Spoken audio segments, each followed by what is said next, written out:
I spent 6 years staying quiet for my kids. I didn't want their memories ruined, didn't want them to grow up bitter or confused about who to blame. So I kept the truth locked up, even when it meant shouldering the weight of a story I didn't write. But that all changed last weekend when my ex-wife decided to twist reality at our daughter's graduation dinner and make herself the victim in a story she created.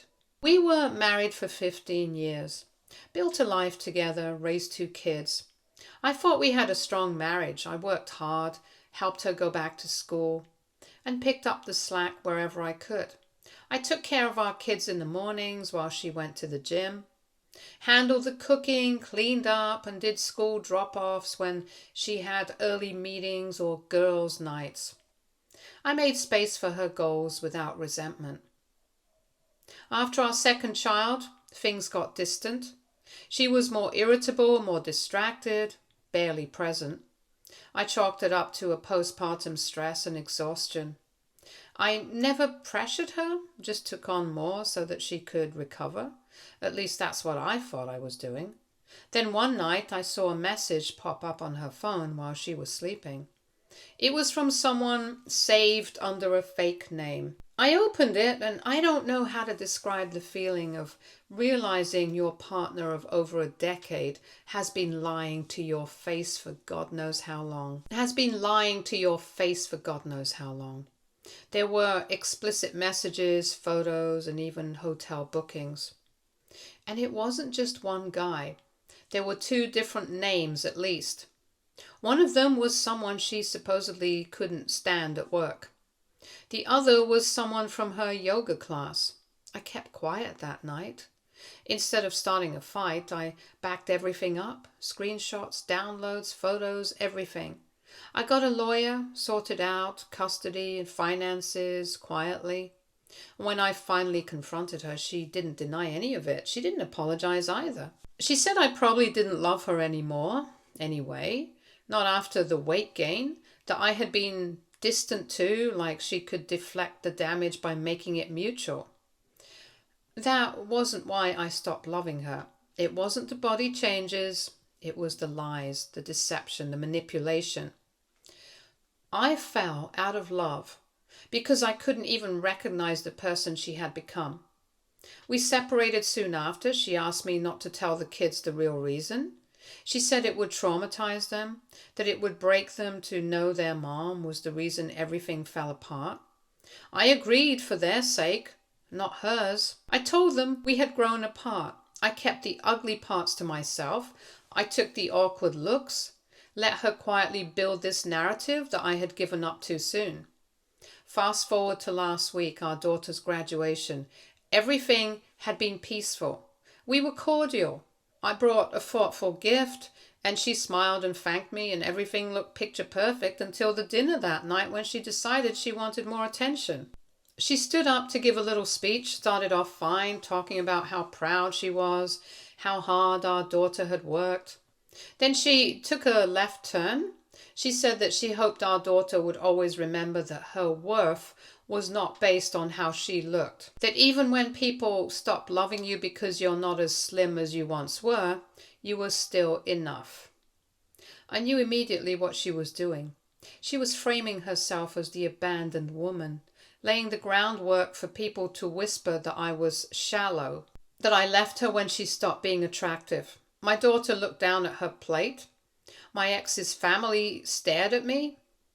I'd seen that look before, judging, curious, and silently blaming me. I'd had enough. I stood up and said that I had kept quiet for a long time because I didn't want to burden anyone with the reality. That I had taken the blame so everyone else could have peace. But if she wanted to drag the past into the room, then fine. She could sit with it. I explained it wasn't weight gain that broke us, it was infidelity. Repeated, careless, shameless betrayal. That I had proof. Dozens of messages, dates, hotel reservations, all from the time when I was making dinner in the next room or rocking our baby to sleep. I said that I had protected her reputation for years, and this was how she repaid it. She didn't deny any of it. She left in a hurry, clearly not expecting me to say anything. Our daughter texted me that night. She asked if it was true. I told her yes. I told her I didn't say anything back then because I didn't want her to hate her mother. That maybe I should have said something sooner, but I wanted her to grow up without bitterness. She said she respected the way I handled it. She asked if she could stay with me for the summer. Said she didn't want to be around drama right now. And that was the moment I knew I did the right thing. The lie was suffocating the truth, and my ex had counted on me being too passive to say anything. But I wasn't passive. I was patient, and she confused the two at her own expense. Now the truth is out. My kids know. Her family knows. And I don't feel even slightly guilty. I stayed quiet for years, but I'm not a doormat. I don't keep secrets just so someone else can play the victim louder. She wanted attention. She got it. She just didn't expect it to come with consequences. Update 1. My daughter stayed with me the entire summer. No arguments, no tears. Just a quiet bag packed on a Sunday night and a message saying she needed space. I didn't push. I gave her the guest room, stocked the fridge with the snacks she liked, and made sure I was home in time for dinner each night without making a big deal out of it. She didn't say much at first, but I noticed the difference. She smiled more. She slept better. She'd sit on the couch and scroll through her phone without tension in her shoulders. I didn't ask questions. I just made space and let her feel it however she needed. It wasn't until the second week that she finally opened up. We were watching a movie when she suddenly muted it and asked why I really stayed quiet all those years.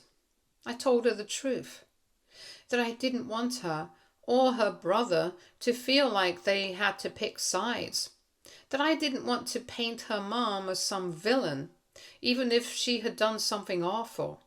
I said that I figured if I could take the hit quietly and keep things civil, it would make her childhood easier. She nodded slowly and then said that she wished I hadn't done that. She said it messed with her head, that she had spent years wondering what was wrong with me, why I wasn't more involved, why I didn't fight harder to win Mom back. She said her mom would make these little comments about how men always give up when things get tough. She started to believe maybe that was true. She said it wasn't until she saw her mom's face at the dinner, when I spoke up and didn't yell or get angry, just calmly laid it all out, that she realized her mom had been hiding something. Then she said the part that hit hardest. She told me she'd spent so long thinking I didn't care. But now she realized that I'd cared too much, that I'd been protecting her the whole time, even if it meant letting her believe the worst about me. That stayed with me. It's funny how people think staying silent is the easy way out, but it's not. It chips at you every day. It makes you smaller. You sit through birthdays and holidays where people treat you like the guy who bailed. You watch your kids give their mom all the credit. You smile through it. You don't correct them. And then when the truth finally surfaces, people act shocked that you didn't blow up sooner. But there's only so much a person can hold. And my ex made sure to test every inch of it. After graduation, she started texting again. Nothing confrontational at first, just passive-aggressive jabs. Things like asking if I was proud of myself or if I felt good about ruining her relationship with the kids. I didn't respond. She called once, only once, left a voicemail saying that I'd completely overreacted and that I had twisted the narrative to make her look bad in front of the family, that I knew how hard she worked to rebuild herself after the divorce. And I had torn that down for one moment of petty revenge. There it was, revenge.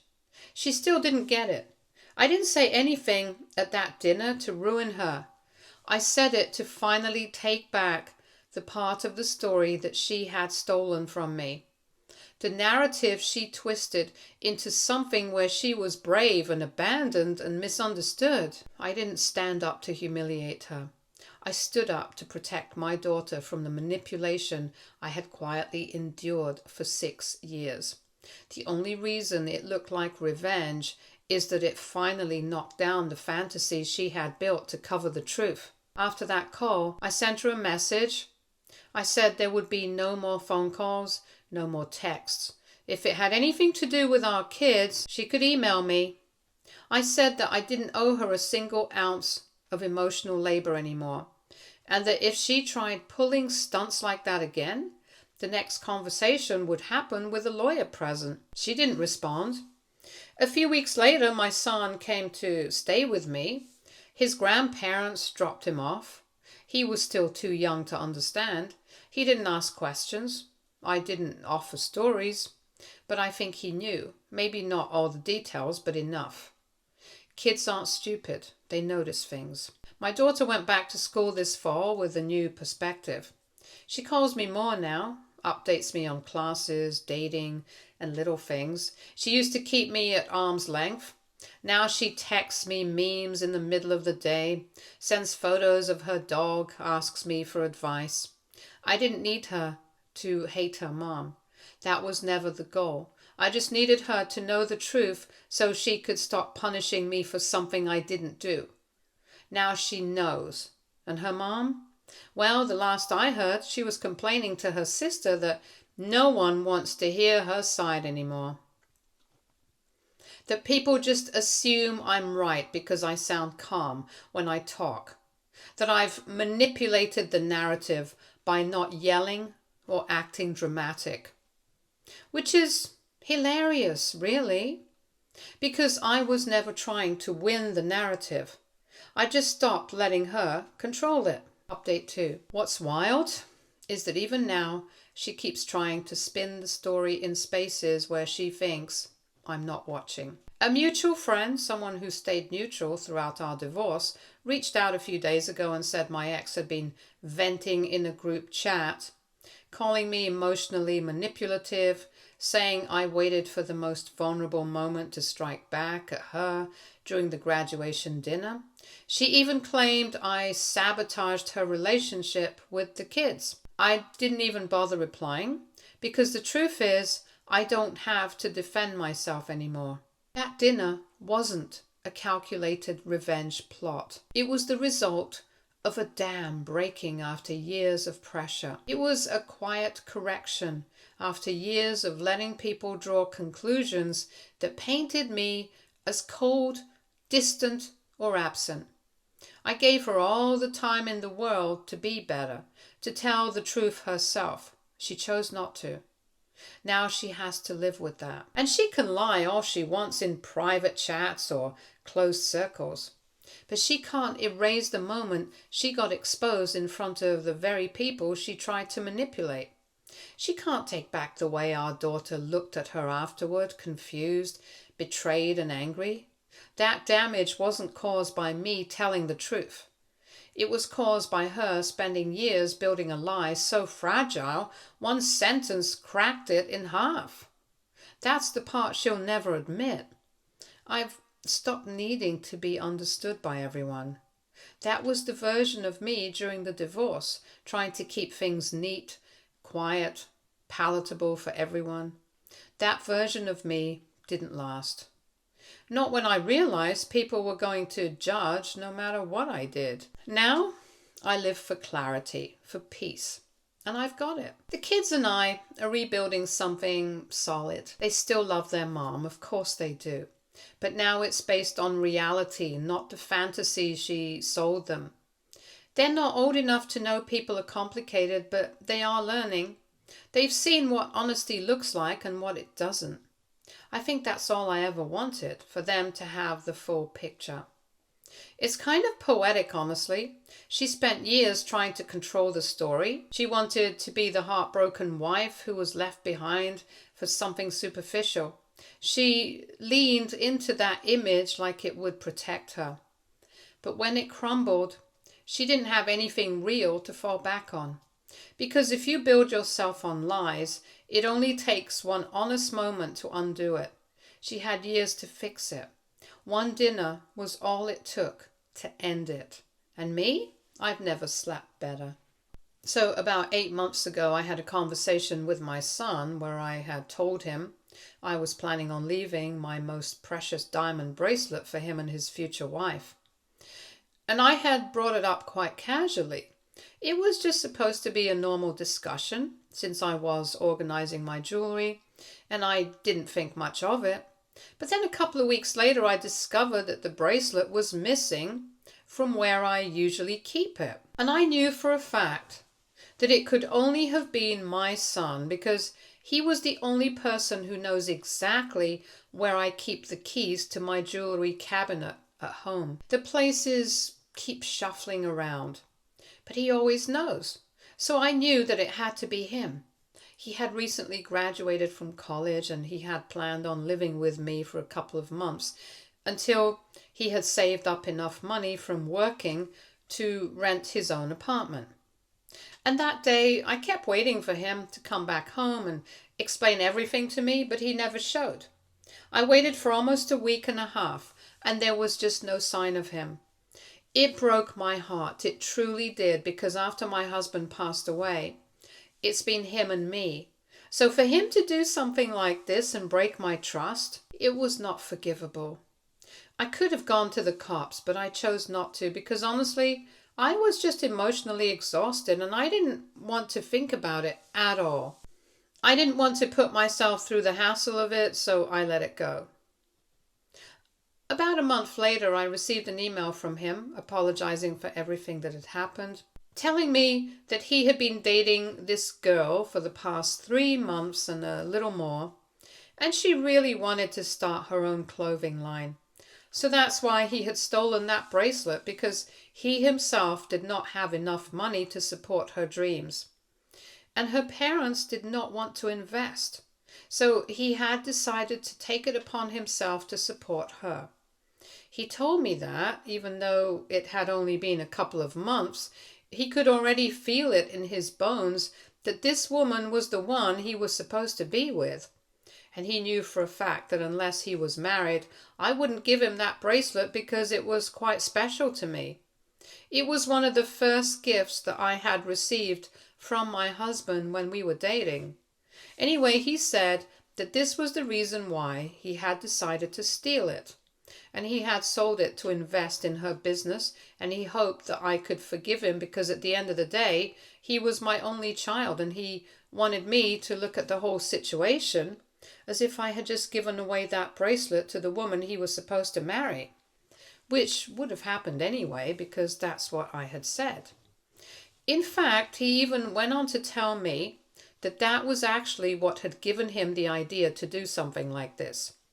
And he knew that it was wrong and it was crazy, but he just wanted me to forgive him and let him live his life because he and his girlfriend only wanted to chase the dream and do something big.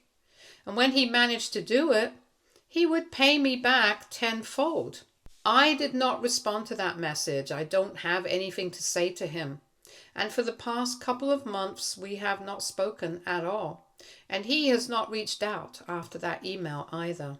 But then about a week ago, I received a panicked phone call from him. In fact, in the beginning, when I picked it up, I didn't even know that it was him because it was from a new number. I hadn't even expected it to be him because almost 6 months had passed since the accident, and I hadn't heard from him. But then I heard him crying on the phone as soon as I picked up, and he started telling me that he was really sorry for everything that had happened, and he wanted me to bail him out because he was in a very bad situation. Apparently, for the past 6 months after he stole that bracelet and decided to fund his girlfriend's business, she had put all the money into her business, but unfortunately, it had not taken off, which was natural because she had no acumen or experience. They had been struggling for quite a while, hoping that she would be able to break even at least, if not profit. But even that was taking a very long time, and they had been bickering and fighting for a while now. Money had been tight, so they had been living in a pretty run-down apartment that they got for cheap in another state. He had been working multiple jobs to be able to support both of them, and in spite of that, things were pretty tough.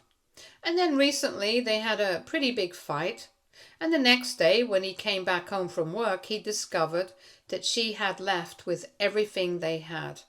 And by everything, I mean literally everything, because he had been stupid enough to add her onto his card, and slowly but steadily, she had been transferring money from him to herself. And now, long story short, she had basically fleeced him and ran off with his money.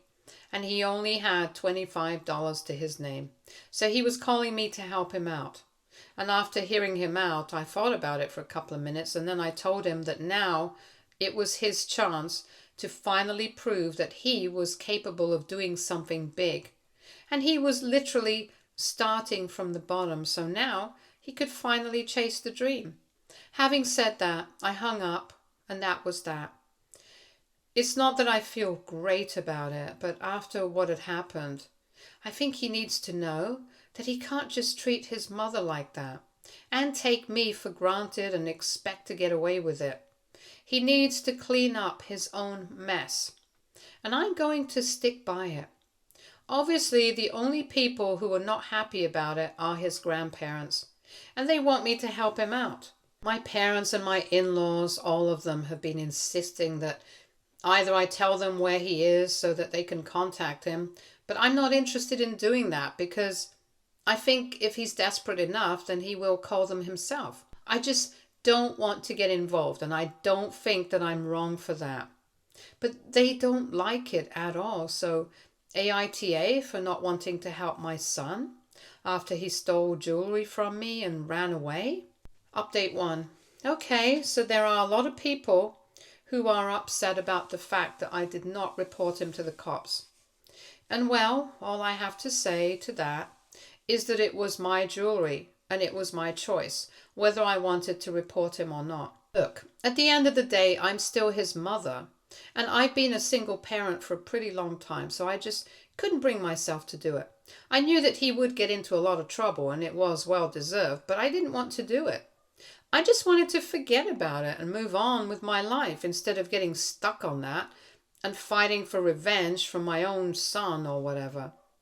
Maybe other people might have dealt with it differently, and I respect that, but I did what I had to do, and I did what I believed was right for me. So I hope that we are clear on that front. And that being said, let me come back to my son and what he's up to right now. So basically, like I said, I knew for a fact that if he was desperate enough, then he would reach out to his grandparents on his own. And that's exactly what he did. So now they are not nagging me anymore to help him out, and that's a relief. For everyone asking, why did my son not reach out to his grandparents in the first place? Obviously, he would reach out to me because I'm his mother, and he probably assumed that I would forgive him and help him out immediately, but he was wrong. These past few months have taught me to be much stronger, and I think what I did was the right thing to do, especially for myself. So I have no regrets about what I did, and if my parents and my in-laws and even my son want to cut me out of their lives over this, I'm fine with that. But I'm not apologizing for anything. Update 2. So my son is back in town. He let me know through an email. It's been a couple of weeks since my previous update, and he's pretty upset about the fact that I chose not to help him. He let me know all about it in his email, telling me that he knew for a fact that he had done something very wrong. He knew that he had upset me and betrayed me, but at the end of the day, we were family. And family members don't abandon each other. And that's exactly what I had done when he was in trouble. He told me that he couldn't believe that I had chosen to just hang up on him when he had called me up crying, and he was never going to be able to forget that for the rest of his life. So now, even if we reconcile, he's not going to be able to put that out of his mind, and that's going to be my fault. I'm not going to lie. It really feels like he was trying to guilt trip me. And I was very upset about that because, let's be real, this whole situation was his fault. He was the one who acted like a stupid, immature brat here. And he expected me to bail him out after what he had done. And when I refused to do that, I suddenly became the villain? And let me just say, the people supporting him right now, his grandparents, were pretty upset when he ran away at first. And I had actually expected them to support me in my decision. But they were the ones who chose to abandon me and shame me for wanting to stand up for myself, even if it's against my own son. Honestly, this is all just so ridiculously messy. I don't even understand how to deal with it. But I did write him an email telling him that I was more disappointed in him than he was in me, and it doesn't make a difference whether he's going to be able to forget it or not, because I'm never going to be able to let go of the fact that he stole that diamond bracelet either. So, I guess we're even. It was pretty difficult to send him that because deep down, I just did not want to drag this out. But he just had to know that what he had done was deeply wrong, and he couldn't just play the victim at his own convenience. That's not how any of this works, and I'm sorry, but I'm not going to be made to feel guilty for wanting to stand my ground. Update 3. Hey, so it's been a couple of weeks and I have not received any reply to my previous email. It's a good thing because I don't want to talk to them. I'm not saying that I don't miss my son. I do miss having him in my life, but then there's nothing I can do about it in this situation. I also found out they're trying to gain sympathy from the rest of the family by telling them about what I did. And of course, because people know that I wouldn't just abandon him like that, so they have also come to me and asked about the full context of the story. And I had to tell them my side of things as well. And then they have been pretty outraged and saying that they are going to manipulate the story and try to make me look like a bad guy. Truthfully speaking, I did not want things to get out of control and I did not want everybody to find out. But since they started it, I had to clear my side of things as well. And now pretty much everyone that I have spoken to has had the same thing to say, that I did the right thing. So I don't mind it that much. At least I know for a fact that I'm doing it right. I wish things could go back to normal, I really do. But that would make everything so much easier for me. But clearly, that's not what my son or his grandparents want right now. So well, whatever. Update 4. Hi, so it's been close to 3 months since my previous update, and a couple of days ago, I received the same diamond bracelet that had been stolen. My son dropped it off at the door. He rang the doorbell and left after he made sure to see me pick up, and I wanted to stop him, but I didn't. He also left a letter with the package telling me that he was really sorry about everything and that he shouldn't have done what he did. And he was going to clean up his act now instead of acting entitled and stupid. He told me that it was all his fault and he had just been having a hard time accepting that. And on top of it, his girlfriend had also abandoned him like that. So it was very difficult for him to accept these things. And that's why he had been acting out. But now he's trying to make amends and he really wants me to forgive him. He said that he went to great lengths to make sure that I got this bracelet back. And he wants me to consider calling him and talking things out. So I will consider it. Not right now, not right away. But I think by the end of the week I might call him and try to sort things out because at the end of the day, he is my son. And I would want our family to be together. At least this is a good start, so I'm happy. Stay tuned for more stories from our girl relationships.